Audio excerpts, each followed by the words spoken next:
Respected Chief Guest, Honorable Minister of State for Chemicals and Fertilizers, Sri Bhagwant Khubba, and distinguished speakers. Thank you ICN for inviting me to be part of this August gathering and giving me the opportunity to speak about the growth potential for the Indian chemical industry.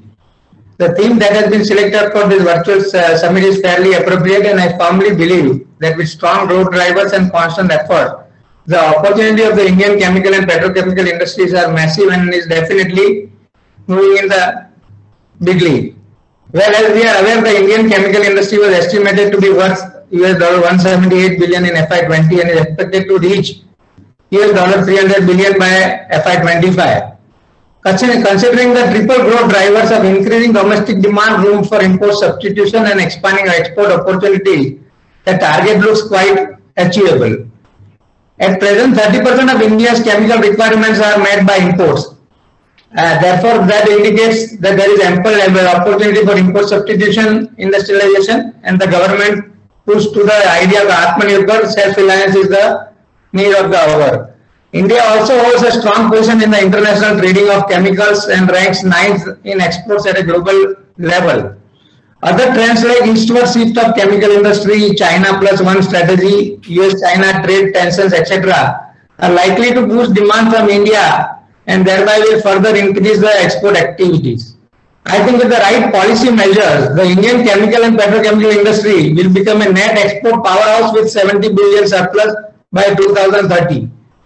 For the implementation of the right policy measures, the government and industry players should chalk out a growth plan and come up with a customized policy specific to the subsector. As each subsector has its uniqueness and the business dynamics are also not the same. Hence, a one-size-fits-for-all approach would not work. Therefore, the government should primarily work on the finalization of the national chemical policy. A draft was published in 2014 for industry consultation. It has not yet come into force. To attract global investors, the government should specify and share its broad vision, targets, future thrust areas, and action plan. This will ensure policy stability and thereby boost investors' confidence. Secondly, the government in association with the industry players should address the issues and concerns regarding incentivization, environment clearance, trade infrastructure, R&D, innovation, etc. To name a few, PLI schemes should be extended to the chemical industry. Especially, government should encourage products that provide high import substitution opportunity, as this will further accelerate downstream products for domestic as well as exports. PLI for specialty chemical will help in harnessing huge potential of increasing export. Also, to further accelerate production capacity, the custom tariff policy needs to be tailored as per the requirements of the subsector. Increasing custom duty, keeping a ladder of duty structure wherein feedstock like naphtha, natural gas should be preferably at zero duty, followed by a slightly higher duty of 2.5% of basic building blocks and 7.5% for precursor to intermediates, further higher for 12.5% for intermediates and 20% for final product like plastic. Will boost investment across the value chain and further jumpstart growth for the entire chemical industry.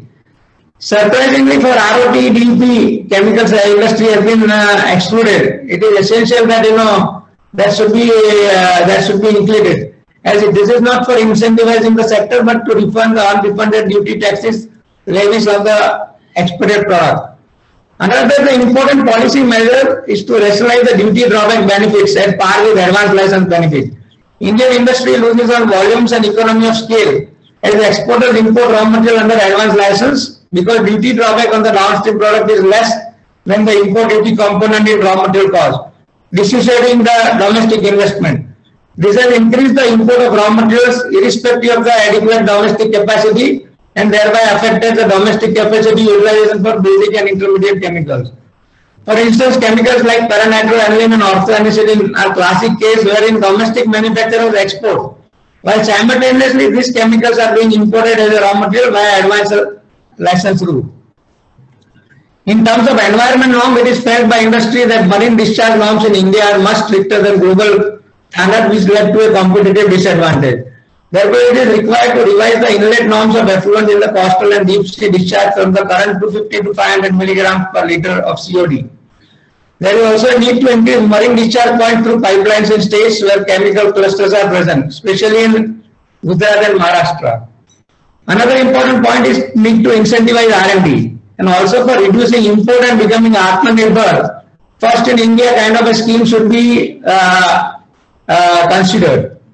Finally, I would like to say India needs to improve the infrastructure by upgrading existing ports, warehouses, quality testing and certification centers, and building new ones to ensure uninterrupted feed supplies, feedstock, import storage facilities need to be developed for adequate resource nearby chemical clusters. Also, dedicated pipeline infrastructure need to be in place to ensure uninterrupted gas supply for the operation of cracker units. With this, I conclude and wish you all a very fruitful discussion. Thank you.